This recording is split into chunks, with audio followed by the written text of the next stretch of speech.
all'attacco. Punto per Valentina, bravissima Valentina che vince la sua nona medaglia olimpica. Ho fatto 5 Olimpiadi in tutti i continenti e l'Olimpiade rappresenta un'opportunità di crescita per il proprio paese. Il colpo di Fioretto è quello di sempre, preciso e senza sbavature, anche quando la più grande schermitrice italiana di tutti i tempi punta al bersaglio del tifo, in questo caso per Cortina Milano 2026.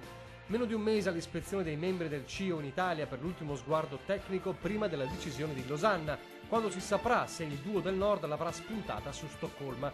E allora i grandi dello sport non stanno a guardare, così se la leggenda dello short track Arianna Fontana domenica scorsa è scesa dal campanile di San Marco come aquila del carnevale anche per supportare la candidatura di Cortina Milano, pure un'altra leggenda come la 9 volte medagliata Valentina Vezzali non è da meno, sottolineando il ritorno che può dare un evento del genere. Io penso che ospitare un'Olimpiade nel nostro paese sia un'occasione importante per poter mettere in mostra quello che noi italiani siamo in grado di fare e la bellezza del nostro territorio. Le tappe intanto proseguono, in questi giorni il CIO è in Svezia per testare la candidatura di Stoccolma, in aprile sarà a Milano e Cortina, il 24 giugno a Losanna il voto ne servono 44. Il governo resta sempre freddo sul supporto economico, soprattutto da parte pentastellata. Fortunatamente il CIO stesso metterà a disposizione un cospicuo pacchetto di fondi al vincitore. Non resta che attendere. Mi auspico che le Olimpiadi di Milano Cortina possano giungere